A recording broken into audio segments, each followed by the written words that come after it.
कहीं ना जाओ आज कहीं मत जाओ फिर मिले ना मिले ये पल है समा बाहों में आ जाओ।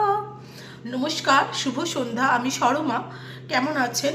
আজকে হঠাৎ করে অনেক দিন পর আপনাদের সামনে এভাবে বসে কথা বলছি। অনেক দিন পর, আগে শুরুতে যেভাবে কথা বলতাম এখন আর সেভাবে বলা হয় না। সত্যি বলতে কি টাইম পাওয়া যায় না, তো ওই জন্যই ভাবলাম আজকে একটা ভিডিও বানাই। কদিন ধরে আমার প্রচণ্ড শরীর খারাপ চলছে। আসলে কি হয় বলুন তো, আমার যখন বিশ্রামের প্রয়োজন হয়, আমার মানে আমি তো দিনের বেলা কোনো দিনই ঘুমোই না, ছুটিতে থাকলে বাড়িতে থাকলেও কোনো দিনও ঘুমোই না। কিন্তু যখন আমার খুব ঘুমের অভাব হয়, রাত্রিবেলা আমার 8 ঘন্টা ঘুম চাই। এবারে ধরুন আমি যদি 12:30 ঘুমাই, কারণ এডিটিং ফেডিটিং করতে, ভিডিও পোস্ট করতে, এগুলো করতে তো একটু টাইম লাগে।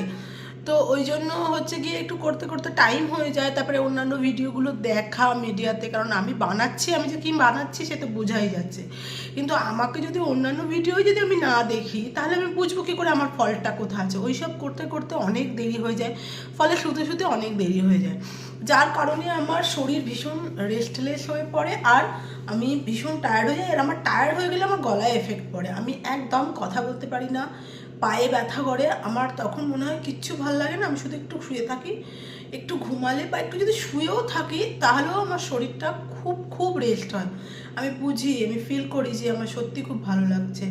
ঠিক তেমনই হয়েছে আজকে। ছুটির পর দুপুরবেলা 2:30-3টের সময় খেয়ে 4টের সময় ঘুমালাম, কারণ কাজকর্ম সব করে খেলেই তো হলো না। বাসন টাসন মাজা, রান্নাঘর পরিষ্কার করা সবই আছে, ওইসব করে একটুখানি শুলাম। শোয়ার পর আর উঠিয়ে নিয়ে আমি ভেবেছিলাম বিকেলবেলা একটা চাইনিজ রান্না করব, ফ্রাইড রাইস করব, যার জন্য আগের দিনকে চিকেন এবং চিংড়ি মাছ আনিয়েও রেখেছি, কিন্তু একদম ইচ্ছে হচ্ছে না। আমি যদি এখন রান্না করতে যাই আমার অনেক দেরি হয়ে যাবে। তাই ভাবলাম আপনাদের সাথে একটু বসে কথা বলি, গল্প করি। আপনাদের সাথে গল্প করলে আমার খুব ভালো লাগে, মনটা খুব ভালো হয়ে যায়। তাই জন্যই আপনাদের সাথে কথা বলতে আসলাম। আশা করি আপনারা প্রত্যেকে ভালো আছেন। আর প্রত্যেক বছর আমার এইটা হয়, জানেন তো, বছরের শুরুতে ঠান্ডা পড়ে যাবে, মানে ঠান্ডা লেগে যাবে, সরি ভুল বললাম, ঠান্ডা লেগে যাবে। আর এই ঠান্ডাটা কন্টিনিউয়াসলি চলতে থাকবে প্রতিনিয়ত। মানে আবার যখন দেখবেন ঠান্ডাটা চলে যাচ্ছে, তখন আমার শরীরটা অনেকটা ভালো হয়ে যাবে। তখন মনে হবে এবার ঠান্ডা কেন যাচ্ছে, গরম কেন আসছে, এরকম একটা ব্যাপার। তো যাই হোক, এই হচ্ছে ব্যাপার। প্রতিদিনেরই সকলেরই মোটামুটি কম বেশি এরকমই অবস্থা, তো আলাদা করে বলার কিছু নেই। তো আজকে রান্না করলাম বিকেলবেলা আলুর তরকারি, আলুর দম করলাম। ওটা দই দিয়ে বানাই, ওটা আসবে আপনাদের সামনে, আপনারা অবশ্যই দেখবেন। আর আপনাদের কীরকম লাগছে রান্নার ভিডিওগুলো? রান্নার ভিডিও এখন বানানো অনেক কমে গেছে, কারণ রান্নার ভিডিও এডিটিং করতে একটু টাইম লাগে। আমি শুরু থেকেই শুরু করেছিলাম রান্নার ভিডিও দিয়ে, কিন্তু রান্নার ভিডিও যেহেতু এডিটিং করতে সময় লাগে, আর আমার ফোনটা একটু গেছে খারাপ হয়ে, ওই জন্য আমার একটু সমস্যা হচ্ছে। আশা করি কিছুদিনের মধ্যেই ঠিক হয়ে যাবে। তাও তার মধ্যেও রান্নার ভিডিও কিছু আসছে, আর আমার খুব সাধারণ রান্না, ফলে হয়তো আপনাদের নাও ভালো লাগতে পারে, কিন্তু ভালো লাগছে বা না লাগছে অবশ্যই জানাবেন। আজকে রান্না করেছি দই আলু। এর আগেও আমি আপনাদের সাথে এই রেসিপিটা শেয়ার করেছি, একটু পরে আমি ওটার রেসিপিটা শেয়ার করে দেবো, তো দেখবেন আসবে, আপনারা অবশ্যই দেখবেন।